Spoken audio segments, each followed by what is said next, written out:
Leadership Montgomery. Because this, as I said a minute ago, is the genesis of everything I do. And so everybody in town knows who this man is. Stephen Quast. If you don't, you need to hurry up and meet him. He is one of the most remarkable human beings I've ever met. This is front page, Montgomery Advertiser last Saturday. And of course, he's going to be leaving us in November. But we have been blessed to have this man for 3 years.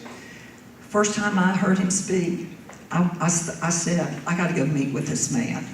Okay, and I see we have some military folks back here. So glad to see y'all here today. I wanted to tell him about the mental health work we were doing. He had spoken at my church, First Methodist, and I could tell the first words out of his mouth were, if you want to have world peace, you got to have inner peace. You got to have peace in your family if you want to have world peace. This is a 3-star general talking like this.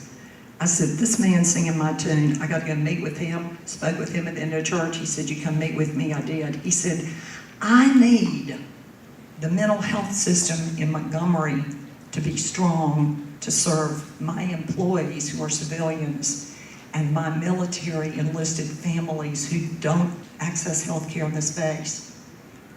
And I said, well, I got a lot of people I need for you to say that to. So he's been about the business of saying that, of being a mentor, being a supporter. I've spoken with him and met with him several times. In this article, Your Leadership Montgomery, you've been part of this. He says 5 things Montgomery is doing well. 1, knows how to grow the economy. 2, community tackles tough problems of crime, education, and services of healthcare and mental illness. And I'm like, thank you, General. I'm going to have this in my office. This has become a new tool of mine for my presentations. And this is really my first formal one, so that's why draft is written on some of this stuff. All right? They have let me out without adult supervision today. It's a major risk, I can tell you. Okay, I've got some stuff here for y'all. I'm afraid it's going to fall off the thing. So let me get back to my notes. All right, 3 things you need to know in my thinking. This is kind of what guides a lot of my thinking. The first is the only behavior you can change is your own.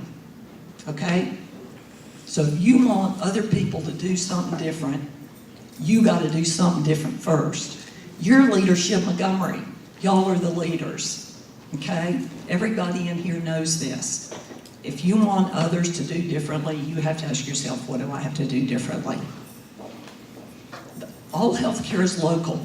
People are not getting their health care up on the steps of the building where I am. They're not getting their mental health care. It's administered locally. And I'll tell you what I'm doing about that here in just a minute. And then here's the most important thing I want you to hear from me in my new role as the commissioner. And that is that mental illness is not a character flaw. It's a disease. If any of you had heart disease, diabetes, cancer, we'd be all over you, supporting you.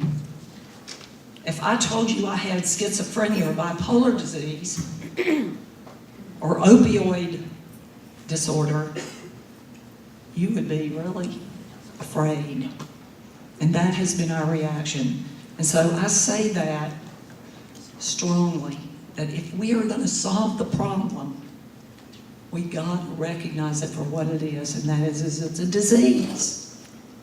We have 3 hospitals dealing with the people with this disease. Now, there's a long and sad history about mental health access in this country. We used to, you think back, hundreds of years ago, people would be locked in the basement.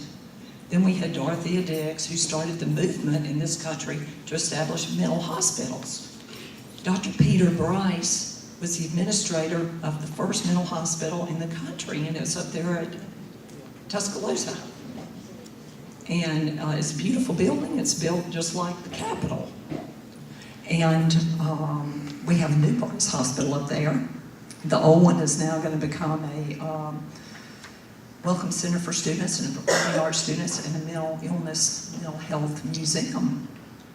But anyway, we warehoused human beings, and so President Kennedy in 1963 said that that was not the way we needed to administer health care. So we went back from health care being given in the basements and the attics and people being shut away to opening mental hospitals where the intent was good, but the delivery of care was not something that we would be proud of or would want to receive. I trained in one of those. I trained at the Dorothea Dix Mental Hospital in Raleigh, North Carolina. I've seen warehousing of human beings. So President Kennedy, because of his sister, in 1963, he said, we're gonna end that. And of course he was assassinated, and so that sort of got delayed. But the movement to start shutting down the hospitals began in the 70s, and actually was a very slow, like 20-year process. And Alabama had a major lawsuit, and I'm not gonna go into why it's Stickney. There's all a bunch of information about that if you want to read about it, because I don't have much time, and I want to talk to you about the real stuff that's really important to me today. But I need to set a little bit of a historic tone to it, and a personal tone. Now, what I want each of you to do is think for just a minute about the person or the people in your lives who might have a mental problem. Every person in here knows somebody. Every one of you, 25% of the population, statistically, will have some sort of serious mental or a mental problem, not serious necessarily, but a mental issue in any given 12-month period. Okay, so we all know that. So if you put a face on it, it'll make it less scary, and it'll help you be energized towards solutions. So, we've got a couple of handouts there that I wanted to go over. And this first one, this has been a work in progress. When I first went to the department, I've done a lot of reading. I still have a ton more of reading. This is unbelievable. The complexity of this department. It has a $1 billion budget. I'm here to tell you it's not enough. $956 million. We have 3 major divisions. Mental illness, a serious mental illness. Okay, that's the people that are in the hospitals. We have the substance abuse division. Diane Boyer is the associate commissioner over that. And we have received some grants recently, and we're pretty excited about some work that we're hopefully getting going to deal with the substance abuse opioid issue. And Attorney General Steve Marshall and our new director of the Alabama Department of Public Health, Dr. Scott Harris, who is wonderful. Put him on your speaker list. Put both of them on your speaker list. The 3 of us are co-chairing it. And Governor Bentley had created the Opioid Council, and Governor Ivey came in and she disbanded some of his initiatives that she wasn't in support of or interested in. I don't know. She didn't talk to me about it. But she disbanded them. But this one, she reconfigured. She added some great people on. She added Steve Marshall to be our co-chair. And she added some other folks on, the Opioid Council. And so I'm very excited about it. We kicked that off about 10 days ago. But a bunch of work had already happened and through our department. And so we had some reports given on that were very impressive. We have 7 subgroups. It did have 6 dealing with things like data collection, treatment and recovery, dispenser, prescriber. I can't remember what all of them are, but we added another one on because you remember a minute ago I said all healthcare is local. And so I felt like we needed to add on the community engagement one. How do we engage communities around solutions? We're going to engage people like Dr. Katz, who's a pain doctor, okay? He and Dr. Herrick are experts on this, and we have got to have the experts. We've got the pharmacy division. I mean, we have got, when I was at that meeting, I thought, man, if this group can't solve this problem, it's unsolvable. My job is just to not mess it up. You know, that's the way I feel about it. We're the convener of it. The governor wants reports and recommendations on her desk by the end of December, and we'll get them to her well before that. But I'm excited about this task force. We're going to kick off a community engagement task force next week, I believe. Subcommittee. So I'm excited about that work. But I want to just go over this with you for a second. I want to make this is Lynn Bashir. This is pure Lynn Bashir. It hadn't been vetted through my departments pretty much. I've shown it to them. I said, this is my heart and mind is on this piece of paper. And we're going to have a long-range planning retreat at the end of November, and my dear, wonderful friend, Barbara Larson, has agreed to facilitate that for us. And as those of you who have worked with Barbara know, that there's no finer facilitator. So I'm excited about that, because if she facilitates, that means I get to talk. So this is Lynn Bashir's heart and mind right here. This department has got to become relevant to the people. It's just kind of up there. It's scary. Nobody wants to talk about mental illness and substance abuse. You know, we just don't want to talk about it. And I get that. I get that. But I got to talk about it now. It's my job. So I'm going to talk to you about it. And so I want to make the department relevant. And the only way to do that is through relationships that I know. And those relationships are going to create partnerships. We got to do planning.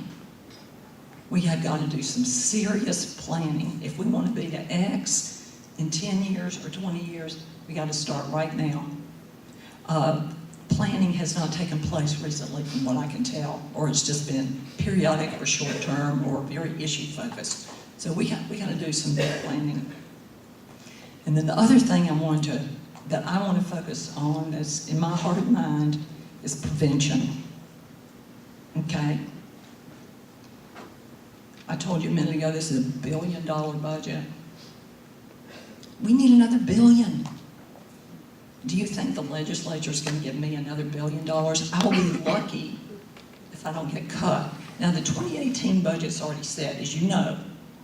So I'm going to be talking to these folks about the 2019 budget. Well, we got an election next year, you may have heard. So nobody wants to stick their neck out on an election year and talk about the T word, tax. So I don't have a lot of hope that 19 is going to yield me any more money. So maybe we can start that conversation in 20. Well, I'm just signed up for this, you know, for another 14 months. So we'll see how that goes.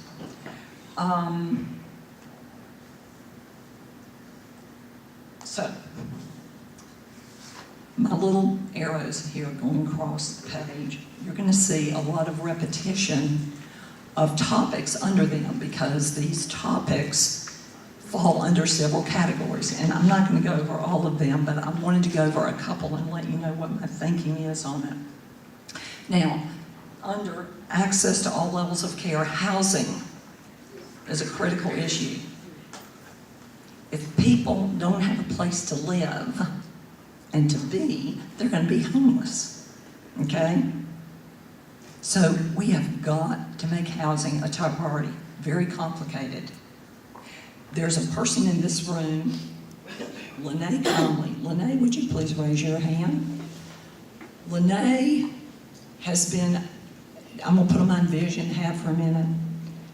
One of the best things that I ever did was reach out to AUM, and they gave me Lene to work with us on our mental stuff. She has made herself an authority on mental health care.